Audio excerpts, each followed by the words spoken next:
সুপ্রিয় দর্শক আসসালামু আলাইকুম। আশা করি আপনারা সবাই ভালো আছেন। যে যেখান থেকে আমার ভিডিওটি দেখছেন সবাইকে স্বাগতম। প্রতিদিনের মতো আজও একটি রেসিপি নিয়ে হাজির হয়েছি। আজ তৈরি করেছি খুবই মজাদার, সবারই খুব পছন্দ হবে এমন একটি রেসিপি। আজ তৈরি করেছি মালাই কেক। ভীষণই মজাদার এই কেকটি এবং অনেক বেশি সফট হওয়ার কারণে কিন্তু মুখে দিতেই মিশে যাবে, খেতে কিন্তু ভীষণই ভালো লাগবে। সামনে ঈদ আসতেছে, ঈদের সময় কিন্তু এই ডেজার্টটি মেহমানদেরকে এইরকম রেসিপি করে খাওয়ালে তারা খুবই প্রশংসা করবে। চলুন তাহলে দেখে নিই আমি কিভাবে এই মালাই কেকটি তৈরি করে নিলাম। মালাই কেকটি তৈরি করার জন্য প্রথমে কিন্তু কেকটাকে খুব সফটভাবে তৈরি করতে হবে। তার জন্য আমি এখানে 3টি ডিম নিয়েছি। ডিমগুলো কিন্তু নর্মাল টেম্পারেচারে আছে।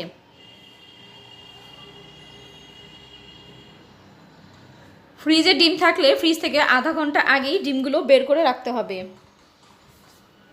আমি ডিমের সাদা অংশটা নিচ্ছি কুসুমটা বাদ দিয়ে।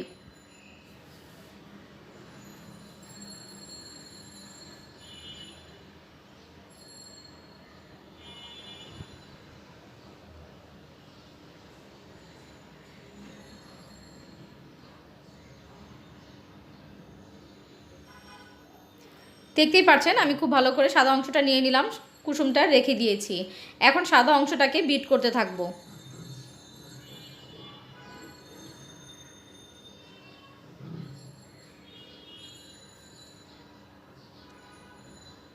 কয়েক সেকেন্ড বিট করলেই দেখবেন এরকম সাদা সাদা ফেনা হয়ে যাবে, একটু ফোম ফোম হয়ে আসবে।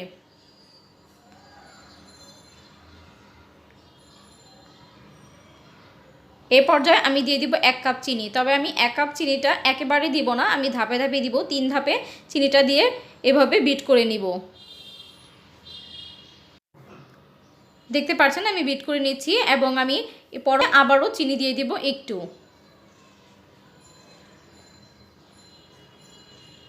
চিনিটা গলে গেলে আমি বাকি চিনিটুকুও দিয়ে দিব। এখন খুব ভালো করে বিট করে নিচ্ছি।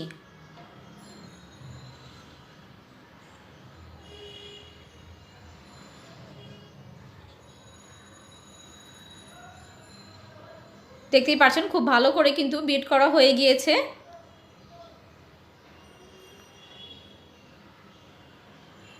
এই তো দেখতে পাচ্ছেন একদম পারফেক্ট হয়ে গেছে, ডিমের ফোম তৈরি হয়ে গিয়েছে। এখন এর মধ্যে আমি ডিমের কুসুমগুলো দিয়ে দিব। এবার আবারও একটু বিট করে নেব।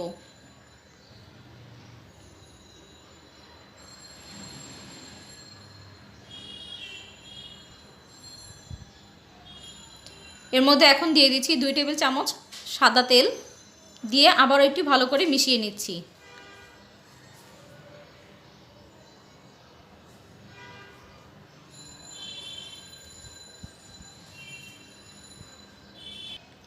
এখন শুকনো উপকরণগুলো এর মধ্যে দিয়ে দিব 2 কাপ ময়দা,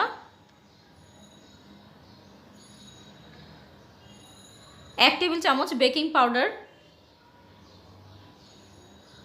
ও 1 টেবিল স্পুন বেকিং সোডা। এখন সবগুলো উপকরণ একসাথে চেলে নিচ্ছি। দেখতেই পাচ্ছেন আমি সবগুলো একেবারে চেলে নিয়েছি এবং এর ভিতরে কিছু দানা অবশিষ্ট ছিল সেগুলো আমি ফেলে দিয়েছি। এখন দিয়ে দিলাম সামান্য পরিমাণে লবণ। এখন একটি হ্যান্ড উইক্স দিয়ে খুব ভালো করে এটাকে মিশিয়ে নিচ্ছি। খুব আলতো হাতে মিক্সটা করতে হবে। খুব জোরে জোরে করতে গেলে কিন্তু ফোমটা নষ্ট হয়ে যাবে, তখন কিন্তু কেকটা আর ভালো হবে না।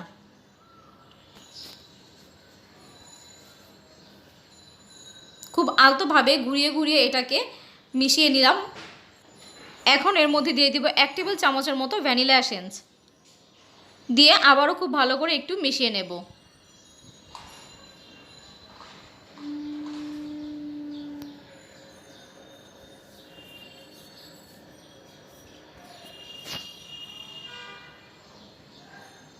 খুব ভালো করে মেশানো হয়ে গেলে আমরা এখন এটাকে কেক মোল্ডে ঢেলে দিব। আমি আগে থেকেই এই সসপ্যানটার মধ্যে নিচে একটু তেল ব্রাশ করে নিয়েছি এবং একটি কাগজ দিয়ে বিছিয়ে নিয়েছি। এখন এর উপর আমি কেকের বেটারটা ঢেলে দিলাম। এখন ভালো করে একটু ঝাঁকিয়ে নিচ্ছি যেন ভিতরে কোনো বাবলস থাকলে সেটা বের হয়ে আসে। আমি আগে থেকেই একটা বড় হাঁড়িতে এরকম একটা স্ট্যান্ড বসিয়ে গরম করে নিয়েছি। এখন এর মধ্যে আমি কেকের বাটিটা দিয়ে দিব।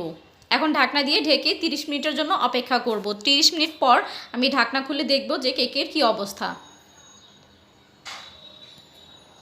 খুব গরম ছিল কিন্তু এটা, খুব সবাই সাবধানে ধরবেন। দেখতে পাচ্ছেন আমার কেকটা অনেকটা ফুলে গিয়েছে। এখন আমি একটা কাঠির সাহায্যে দেখব ভিতরটা হয়েছে কিনা। এই তো দেখতে পাচ্ছেন কেকটা কিন্তু একেবারেই ক্লিন এসেছে কাঠিটা, তার মানে কেকটা হয়ে গিয়েছে। এখন আমি এটাকে নামিয়ে ঠান্ডা করে নিব সম্পূর্ণ। এর মধ্যে আমি মালাইটা তৈরি করার জন্য দুধ নিয়ে নিচ্ছি এবং দুধের মধ্যে 2 টেবিল চামচ চিনি দিয়ে দিচ্ছি যেন একটু হালকা মিষ্টি হয়, আর দিয়ে দিচ্ছি সামান্য পরিমাণে লবণ। এখন খুব ভালো করে মিশিয়ে দুধটাকে জাল করে আমি কমিয়ে নেব।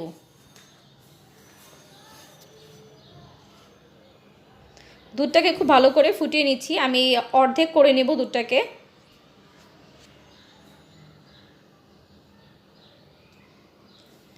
আমি এখানে হাফ লিটার থেকে কিছুটা বেশি নিয়েছি দুধ।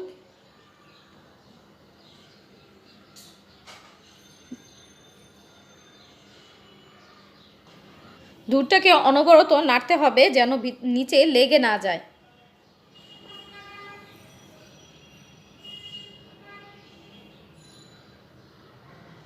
এখন এর মধ্যে আমি 2 টেবিল চামচ গুঁড়া দুধ দিয়ে দিচ্ছি। গুঁড়া দুধটা দিলে একটু ঘন হবে তাড়াতাড়ি।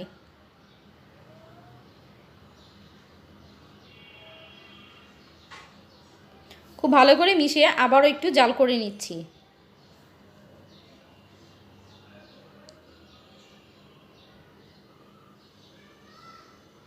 দেখতেই পাচ্ছেন দুধটা কিন্তু অনেকটা ঘন হয়ে গিয়েছে এবং দুধটা কিন্তু অনেকটা কমেও গিয়েছে। এখন এটাকে আমি নামিয়ে হালকা ঠান্ডা করে নিব। আমি এখন কেকটা পুরোপুরি ঠান্ডা হওয়ার পর আমি একটি চাকুর সাহায্যে চারদিকটা ছাড়িয়ে কেকটাকে এভাবে ঢেলে নিচ্ছি।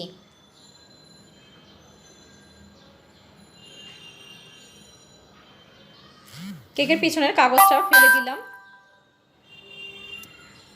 দেখতেই পাচ্ছেন কেকটা কিন্তু অনেকটা সফট হয়েছে। আমি এখন এটাকে পছন্দ অনুযায়ী কেটে নিচ্ছি। খুব সাবধানে কাটতে হবে কারণ কেকটা কিন্তু অনেক বেশি সফট হয়েছিল।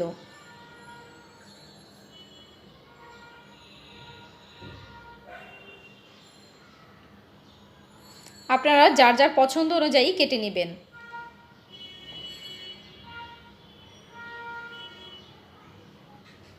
আমার সম্পূর্ণ কেকটি কাটা হয়ে গিয়েছে, দেখতেই পাচ্ছেন কেকটা কিন্তু অনেক সফট হয়েছে। আমি একটু দেখিয়ে দিচ্ছি তুলে।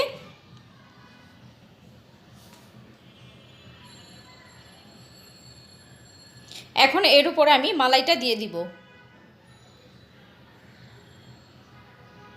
আমি প্রথমে একটি চামচের সাহায্যে চারদিকে ঘুরিয়ে ঘুরিয়ে মালাইটা দিয়ে দিচ্ছি।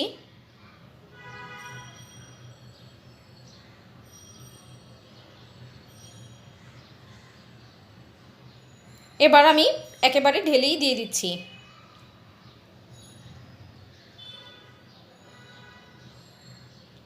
কিছুক্ষণ ওয়েট করলেই দেখা যাবে যে আমরা মালাইটা ঢেলে দিয়েছি এটা কেকটা শুষে নিয়েছে এবং উপর দিয়ে আমি কিছু বাদাম কুচি ছড়িয়ে দিচ্ছি।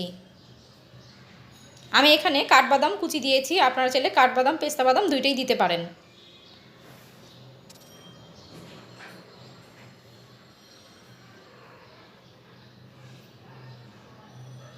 এই তো তৈরি হয়ে গেল মজাদার মালাই কেক। আশা করছি আমার এই ভিডিওটি আপনাদের কাছে ভালো লাগবে। ভীষণই মজাদার এই মালাই কেকটি আপনারা চাইলে ঈদে এটা তৈরি করে খেতে পারেন। বাড়িতে কোনো মেহমান আসলে তখন এই ডেজার্টটি করে দিতে পারেন। খুবই প্রশংসনীয় একটি খাবার। আশা করছি আমার এই ভিডিওটি আপনাদের ভালো লাগবে। আমার এই ভিডিওটি যদি আপনাদের ভালো লেগে থাকে তাহলে অবশ্যই লাইক কমেন্ট শেয়ার করে দিবেন এবং আমার চ্যানেলে যারা নতুন আছেন তারা অবশ্যই চ্যানেলটিকে সাবস্ক্রাইব করে অল বাটনে ক্লিক করে রাখবেন যেন আমি ভিডিও ছাড়ার সাথে সাথে নোটিফিকেশন পেয়ে যান। আর যারা অলরেডি আমার চ্যানেলটিকে সাবস্ক্রাইব করে রেখেছেন তাদেরকে অসংখ্য ধন্যবাদ। আবারও হাজির হব নতুন কোনো ভিডিও নিয়ে। আজ এই পর্যন্তই। আল্লাহ হাফেজ।